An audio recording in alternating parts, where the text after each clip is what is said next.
الحمد لله نحمده ونستعينه ونستغفره ونؤمن به ونتوكل عليه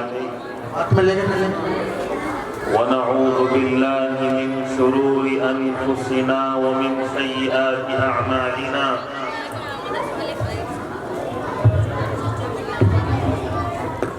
من يهده الله فلا مضل له ومن يضلله فلا هادي له ونشهد أن لا إله إلا الله وحده لا شريك له ونشهد أن سيدنا ومولانا محمدا عبده ورسوله أرسله بالحق بشيرا ونظيرا وداعيا إلى الله بإذنه وسراجا منيرا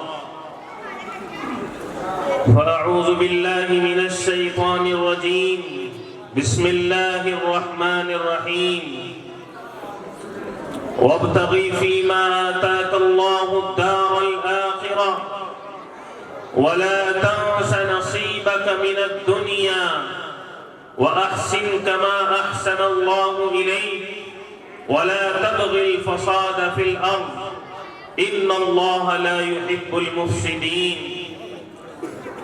صدق الله العظيم وقال النبي صلى الله عليه وسلم لا يؤمن أحدكم حتى أكون هواه تبعا لما جئت به أو كما قال عليه الصلاة والسلام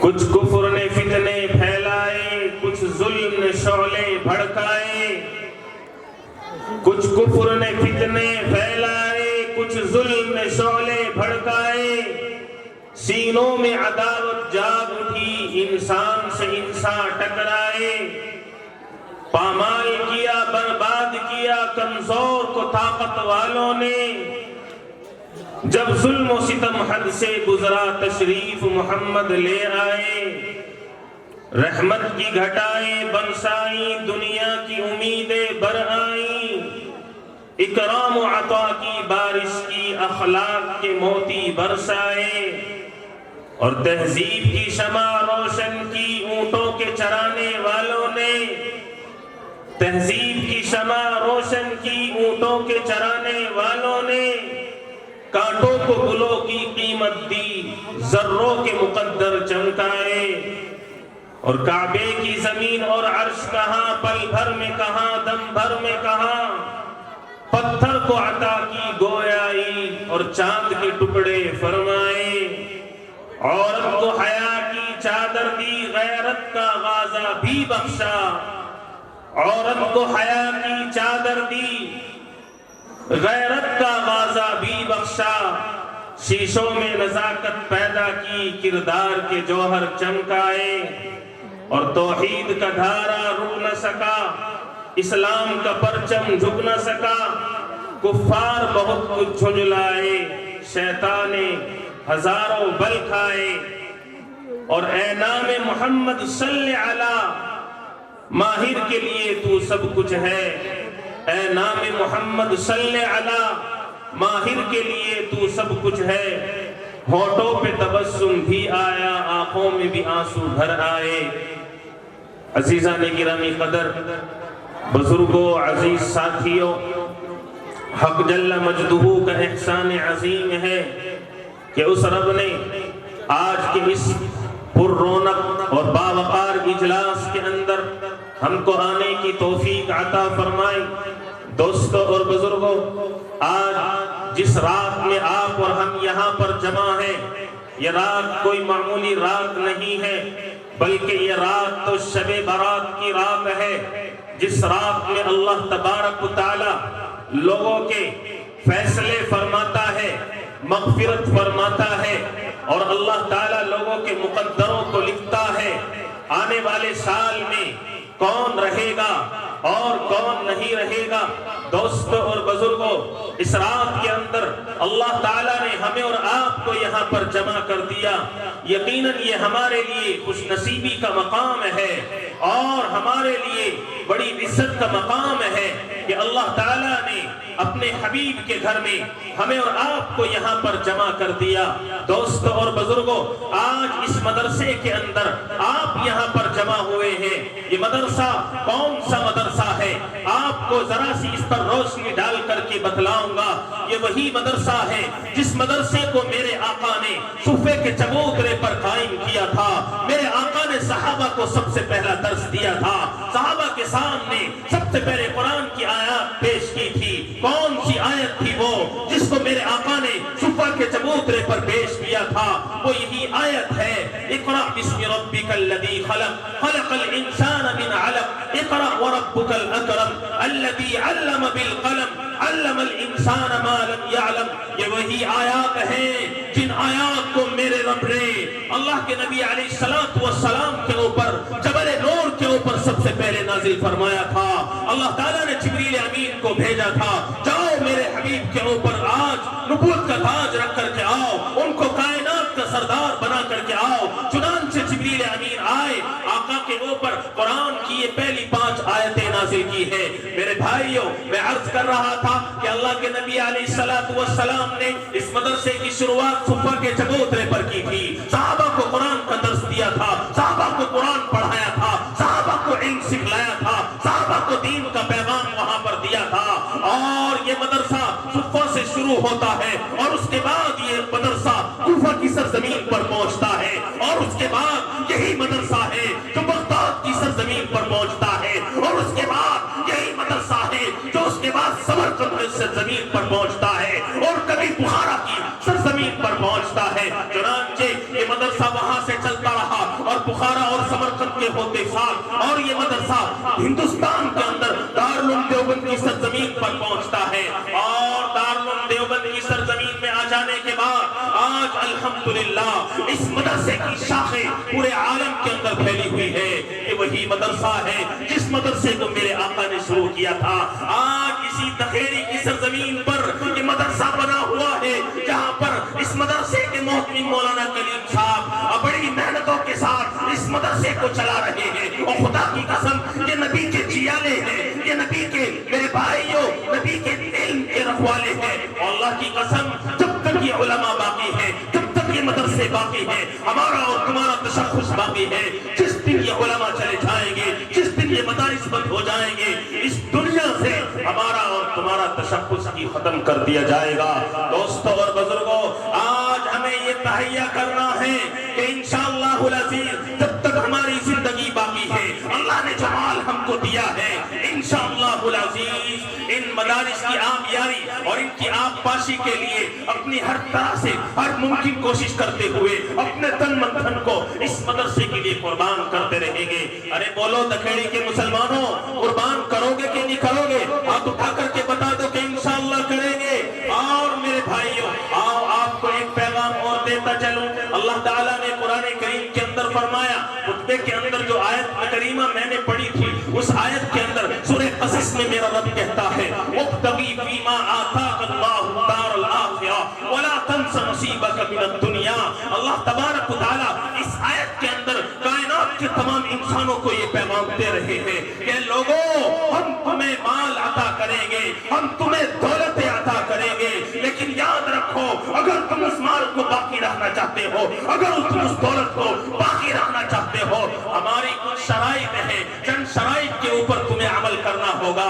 اللہ تعالیٰ نے دولت عطا کری، وَابْتَغِ فِيمَا آتَاكَ اللَّهُ الدَّارَ الْآخِرَةَ۔ قرآن کہتا ہے لوگوں، اگر ہم تمہاری قسمتوں کو بدل دیں، اگر ہم تمہارے سامنے تمہاری زندگی کو خوشگوار بنا دیں، تو تمہیں سب سے پہلے یہ عمل کرنا ہے کہ سب سے پہلے اپنی آخرت کی فکر کرنی ہے۔ اس مال کے ذریعے آخرت کی فکر کرنی ہے، اس مال کے ذریعے اپنی قبر کی فکر کرنی ہے، اس مال کے ذریعے حشر کی فکر کرنی ہے، اس مال کے ذریعے جہنم کی فکر کرنی ہے، اس مال کے ذریعے اپنی جنت کی فکر کرنی ہے۔ اور دکھیڑی کے مسلمانوں، اللہ پیغام دے رہا ہے وَابْتَغِ فِيمَا آتَاكَ اللَّهُ الدَّارَ الْآخِرَةَ۔ لوگوں، اگر ہم تمہیں خوشحال خوشحالی عطا کرے. اگر ہم تمہیں خوشحالی عطا کریں تو یاد رکھنا ہماری چند شرائط ہیں، ان شرائط پر عمل کرنا کہ اپنی آخرت کی فکر کر لینا. دراصل مسئلہ کیا ہے؟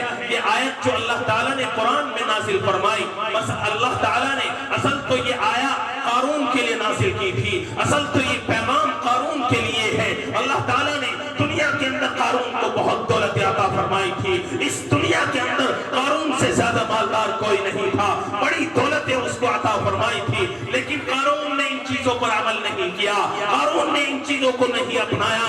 اللہ تعالیٰ نے اس کو بتلایا تھا اگر تمہارے کو باقی رکھنا چاہتا ہے آخرت کی فکر کر لینا، آخرت کو سنوار لینا، جنت کی فکر کرنا، اپنی قبر کی فکر کرنا، حشر کی فکر کرنا. لیکن قارون نے ان باتوں کو نہیں اپنایا، بلکہ اس نے اپنے آپ کو دنیا میں ظاہر کیا کہ دنیا میں مجھ سے بڑا کوئی نہیں، دنیا میں میں ہی خدا ہوں، میں ہی پیسے والا ہوں، مجھ سے بڑا کوئی دنیا میں نہیں ہے. اللہ تعالیٰ نے قارون کو اس کی دولت اور خزانوں سمیت اس کائنات میں زمین میں دھسا دیا. یہی میرا رب آج ہمارے اور تمہارے سامنے جو قرآن کی یہ آیت ہے، نبی کے اوپر جو قرآن کی یہ آیت نازل ہوئی، اس کا نازل ہونے کا مطلب کیا ہے؟ اصل تو آیت یہ قارون کے لیے ہے، اصل تو پیغام اس میں قارون کے لیے ہے، لیکن ہمارے اور تمہارے لیے آیت کیوں آئی؟ میرے نبی کے اوپر قرآن کی آیت نازل کی ہوئی. مسئلہ یہ ہے اللہ کے نبی علیہ السلام کی جو یہ امت ہے، اللہ کو پتا تھا کہ میرے لاڈلے کی امت آئے گی، میرے محبوب کی امت آئے گی، ان کو مال عطا کیا جائے گا، ان کو دولتیں عطا کی جائے گی، ان کو کارخانوں کے مالک بنایا جائے گا، ان کو فیکٹریوں کا مالک بنایا جائے گا. لیکن وہ اس بات پر کبھی بھی عمل نہیں کرے گی، وہ دولت کے آ جانے کے بعد کبھی بھی اپنی آخرت کی فکر نہیں کرے گی، وہ کبھی بھی قبر کی فکر نہیں کرے گی. اس لیے اللہ تعالیٰ نے یہ ضابطہ بنا دیا، یہ قانون نافذ کر دیا کہ لوگوں اگر تم اپنے خزانے کو باقی رکھنا چاہتے ہو، اگر مالداری کو باقی رکھنا چاہتے ہو، اگر اپنی دولتوں کو باقی رکھنا چاہتے ہو، لوگوں سب سے پہلے اپنی قبر کی فکر کر لینا، حشر کی فکر کر لینا، اپنی جہنم کی فکر کر لینا. کہیں ایسا نہ ہو اس مال کو ہم نے کیوں ہی تباہ کر دیا، کہیں ایسا نہ ہو اس مال کو ہم نے عیاشی کے اڈوں پر لگا دیا، کہیں ایسا نہ ہو اس مال کو ہم نے زنوں کے اڈوں پر لگا دیا، کہیں ایسا نہ ہو کہ اس مال کو ہم نے شادی بیاہوں میں اور یوں ہی فضولیات میں اڑا دیا. میرے بھائیوں، رب کل قیامت کے دن حساب لے گا. آقا نامدار نے ارشاد فرمایا ما تزال قدیم عبد یوم القیامہ حتی یسأل عن 40. قیامت کے دن کسی انسان کے قدم اپنی جگہ سے اس وقت تک نہیں ہل سکتے جب تک 4 چیزوں کے بارے میں سوال نہ کر لیا جائے. میرا رب پوچھے گا بتا عمر کہاں گزاری، میرا رب پوچھے گا بتا جوانی کو کہاں پر لگایا ہے، میرا رب پوچھے گا مال ہم نے تم کو عطا کیا تھا، دولت عطا کی تھی، یہ بتاؤ کہ دولت کو کمایا کیسے تھا اور اس کو خرچ کیسے کیا تھا. یہ اللہ پوچھے گا. نعرہ تکبیر، نعرہ تکبیر.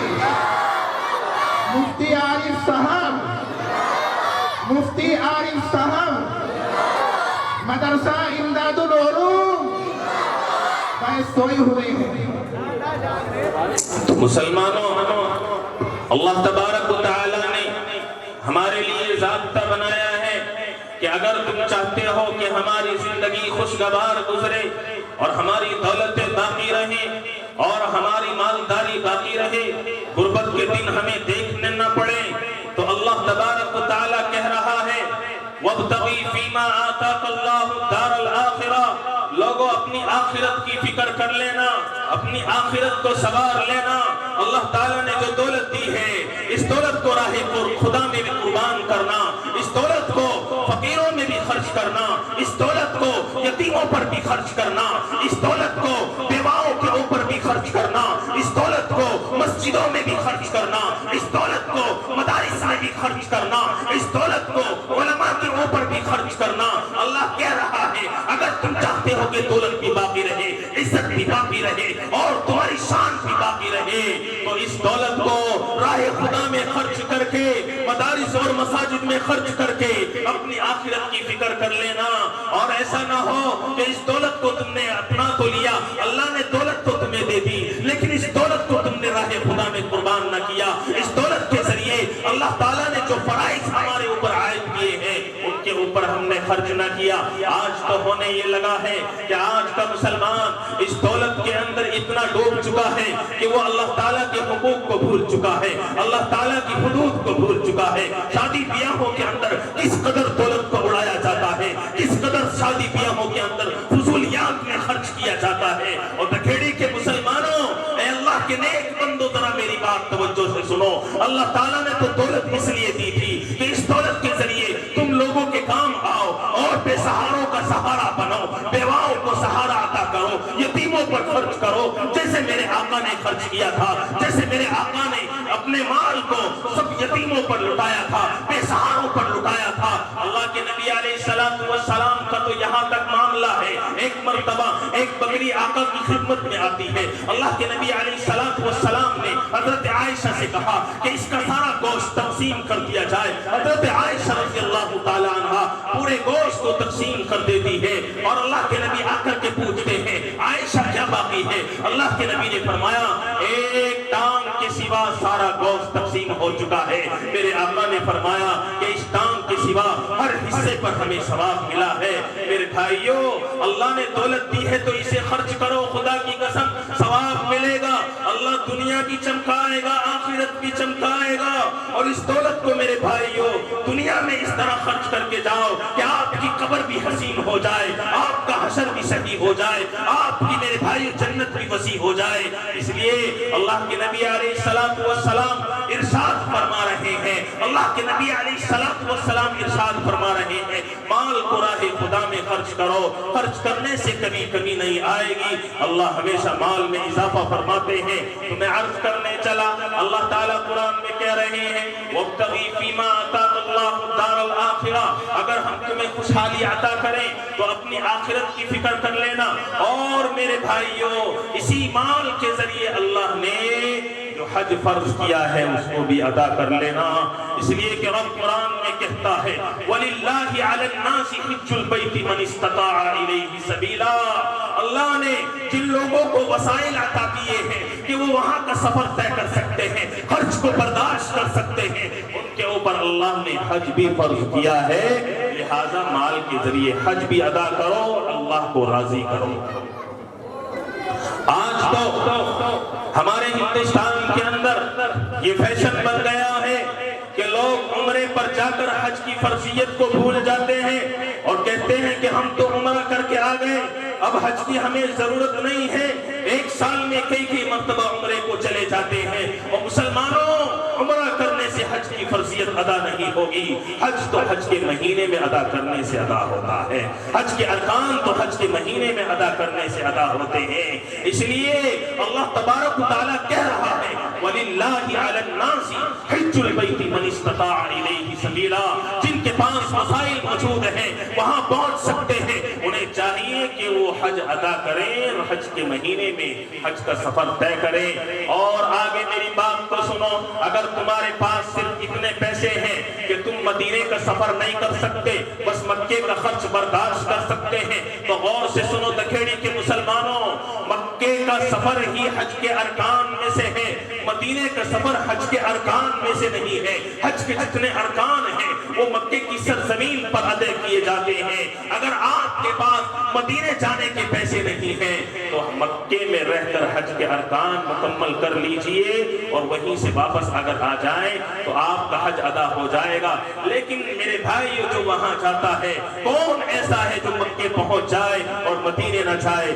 میرا رب سب کو وہاں بھی پہنچاتا ہے. آپ نیت تو کرو, آپ ارادہ تو کرو, آپ ایک بار دل میں بٹھاؤ, اللہ نے دولت آپ کو دی ہے تو نیت کرو کہ انشاءاللہ حج ضرور کریں گے. کون کون کرے گا ذرا ہاتھ اٹھا کے بتاؤ, سب کریں گے نا انشاءاللہ. آج تو میرے بھائیو ہمارے ہندوستان کے اندر یہ بھی رواج بن چکا ہے کہ حج کے لیے تب جاؤں گا جب اپنے بچوں سے فارغ ہو جاؤں گا, جب سب کی شادیاں ہو جائیں گی, بس اب جب بالکل بوڑھا ہو جائے گا تب حج کے لیے جاتا ہے. نہ صحیح سے چلا جاتا ہے, نہ صحیح سے ارکان ادا کیے جاتے ہیں. او میرے جوانوں, حج اللہ تبارک و تعالیٰ نے جس وقت میں فرض کر دیا ہے, جس وقت میں دولت آپ کے پاس آ گئی ہے, اگر بچوں کی شادی نہیں ہوئی ہے, سب سے پہلے اگر اللہ نے دولت آپ کو دی ہے تو پہلے حج کر کے آؤ, اولاد کے نصیب نصیب کا اللہ پھر عطا کر دے گا۔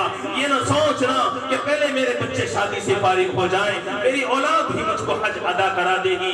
یاد رکھو مسلمانوں، جب اولاد پیسے کے مالک بن جاتی ہے، جب اولاد زمین کی مالک بن جاتی ہے، جب اولاد فیکٹری کی مالک بن جاتی ہے، اب تو اولاد ہی کے اوپر حج فرض ہو گیا ہے۔ اللہ نے جس وقت میں تمہارے اوپر حج فرض کیا اس وقت تو نہیں کیا، اور سوچ رہا تھا کہ صاحب بڑھاپے کی عالم میں کروں گا، میری اولاد مجھ کو حج کرا دے گی۔ اور یاد رکھو یہ تو بیٹے کے پیسے سے حج کے لیے جا رہا ہے، لیکن جس وقت خود کے اوپر حج فرض تھا اس وقت ادا نہیں کیا تو کل قیامت میں اللہ حساب لے گا۔ وَابْتَغِي فِيمَا آتَاكَ اللَّهُ الدَّارَ الْآخِرَةَ، یہ اسی کے اندر ہے۔ اللہ خوشحالی دے تو اپنی آخرت کی فکر کرو، اپنی آخرت کی فکر کرو۔ مرنا ہے، قبر میں جانا ہے، حشر میں کھڑا ہونا ہے، حساب کتاب دینا ہے۔ اللہ کی پہلی شرط یہ ہے وَابْتَغِي فِيمَا آتَاكَ اللَّهُ الدَّارَ الْآخِرَةَ، اگر خوشحالی ہم تمہیں عطا کریں تو اپنی آخرت کی فکر کر لینا۔ اور دوسری شرط میرے رب نے لگائی وَلَا تَنْسَ نَصِيبَكَ مِنَ الدُّنْيَا، اور نوجوان اور اللہ کے دیوانے اور اللہ کے نیک بندے، اگر اللہ تجھے خوشحالی عطا کرے، اگر اللہ تمہاری زندگی میں مالداری عطا کرے، اگر اللہ دولتوں سے تم کو نواز دے تو پہلی بات تو یہ ہے کہ اپنی آخرت کی فکر کر لینا، اور دوسری بات یہ ہے میرا رب کہہ رہا ہے وَلَا تَنْسَ نَصِيبَكَ مِنَ الدُّنْيَا، دولت کے آ جانے کے بعد ذرا اپنی آخرت کے ساتھ ساتھ اپنی دنیا کو بھی صحیح کر لینا، اپنی دنیا کو بھی صحیح بنا لینا۔ اللہ نے دولت اگر دی ہے تو اس دولت کے ذریعے سے اللہ کی نعمتوں کو ظاہر کرو، اپنے مکان کو بھی درست کرو، اور ذرا اپنا ظاہر بھی صحیح کر لو۔ تیرے جسم سے چمکنا چاہیے کہ اللہ نے تجھے نعمتیں عطا کر رکھی ہے، تیرے جسم سے پتہ چلنا چاہیے اللہ تعالیٰ نے تجھے نعمتیں عطا کر رکھی ہے، تیرے گھر سے بھی دکھنا چاہیے اللہ نے تجھے نعمتیں عطا کر رکھی ہے۔ اور اس کے ساتھ ساتھ اس دولت کو اپنے بچوں کے اوپر بھی خرچ کرو، ان کو اچھی تعلیم دو، ان کو مدارس میں پڑھائیے، ان کو حافظ قرآن بنائیے، ان کو عالم دین بنائیے، اور اگر یہ ہو سکتا ہے کہ حافظ کے ساتھ ساتھ عالم کے ساتھ ساتھ آپ کی اولاد اسی پیسے کے ذریعے ڈاکٹر بن سکتی ہے، وکیل بن سکتی ہے، ایڈوکیٹ بن سکتی ہے، کلیکٹر بن سکتی ہے، تو تکہری کے مسلمانوں یاد رکھو میرا رب یوں بھی کہتا ہے اپنی اولادوں پر خرچ کر کے ان کی بھی دنیا صحیح کر لو۔ وَلَا تَنْسَ نَصِيبَكَ مِنَ الدُّنْيَا، اپنی دنیا کو بھی مت بھولنا، اپنی دنیا کو صحیح کر لینا، اپنے بچوں کو صحیح تعلیم دے دینا، اپنے بچوں کے اوپر صحیح خرچ کرنا، اپنی بیوی کے اوپر بھی صحیح خرچ کرنا۔ ایسا نہ ہو کہ مال تو آ گیا ہے اور وہی پھٹے پرانے کپڑے ہیں، وہی ٹوٹا پھوٹا گھر ہے، وہی بیوی کے حالات بھی بگڑے ہوئے ہیں، بچوں کے حالات بھی بگڑے ہوئے ہیں، نہ تعلیم کا نظم ہے، نہ دین سکھانے کا نظم ہے۔ کل قیامت کے دن میرا رب حساب لے گا ہم نے دولت عطا کی تھی، اس دولت کو دنیا کے ساتھ ساتھ دین کے ساتھ ساتھ کیوں خرچ نہیں کیا؟ اپنی اولادوں کو دین کیوں نہیں سکھایا؟ اپنی اولادوں پر صحیح سے خرچ کیوں نہیں کیا؟ اس لیے مسلمانوں نیت کرو کہ انشاءاللہ العزیز اپنی آخرت کو بھی صحیح کریں گے اور اپنی دنیا کو بھی صحیح کریں گے، اپنے بچوں کے اوپر بھی خرچ کریں گے۔ اور تیسری شرط بتانے چلا، اللہ تبارک و تعالیٰ کہہ رہے ہیں آگے وَأَحْسِنْ كَمَا أَحْسَنَ اللَّهُ إِلَيْكَ، اور دکھیڑی کے نوجوانوں میرا رب کہہ رہا ہے اگر ہم تمہیں خوشحالی عطا کر دیں، اے اللہ کے نیک بندے، اے اللہ کے نیک بندے، اگر ہم تمہیں خوشحالی عطا کریں، ہم مال دے کر کے تمہیں کبھی فیکٹریوں کا مالک بنائیں گے، کبھی کارخانوں کا مالک بنائیں گے، کبھی کسی زمین کا مالک بنائیں گے۔ اے اللہ کے نیک بندے وَأَحْسِنْ كَمَا أَحْسَنَ اللَّهُ إِلَيْكَ، تو لوگوں پر ایسے احسان کرنا جیسے ہم نے تم پر احسان کیا ہے، تمہیں دولت دے کر کے تم پر احسان کیا ہے۔ اے اللہ کے نیک بندے تو ایسے لوگوں پر احسان کرنا، کہیں ایسا نہ ہو ہم نے تم کو فیکٹریوں کا مالک بنا دیا، کارخانوں کا مالک بنا دیا، اپنے ماتحتوں کے اوپر تو ظلم کرتا ہے، ان کی تنخواہوں کو روکتا ہے۔ اے اللہ کے نیک بندو ذرا توجہ سے میری بات کو سنو، اگر اللہ نے تمہیں مال دے دیا اور تم کارخانوں کے مالک بن گئے، فیکٹریوں کے مالک بن گئے، اور تم نے اپنے ماتحتوں پر ظلم شروع کر دیا، تم نے ان کی تنخواہوں کو روک لیا، اور سن لے کارخانوں کے مالک، اور سن لے اسکول کے پرنسپل، اور سن لے اسکول کے ایڈوکیٹ، اور سن لے اسکول کے تمام رؤساء جو اپنے ماتحتوں پر ظلم کرتے ہیں، ان کی تنخواہوں کو روکتے ہیں۔ اسی طرح مدارس کے اور مدارس کے بڑے بڑے معلمین حضرات، صدر المدرسین وہ بھی سن لیں، اور اسی طریقے سے مسجدوں کے متولین بھی سن لیں۔ اگر اللہ تعالیٰ نے تمہیں عہدے پر بٹھا دیا، منصبوں پر بٹھا دیا، تمہیں مال عطا کر دیا، کبھی اپنے ماتحتوں پر ظلم نہ کرنا، ان کی تنخواہوں کو نہ روکنا، ان پر ایسے احسان کرنا کما احسن اللہ الیک، جیسے اللہ نے تمہیں عہدے منصب دے کر کے تمہارے اوپر احسان کیا ہے۔ وَأَحْسِن كَمَا أَحْسَنَ اللَّهُ إِلَيْكَ۔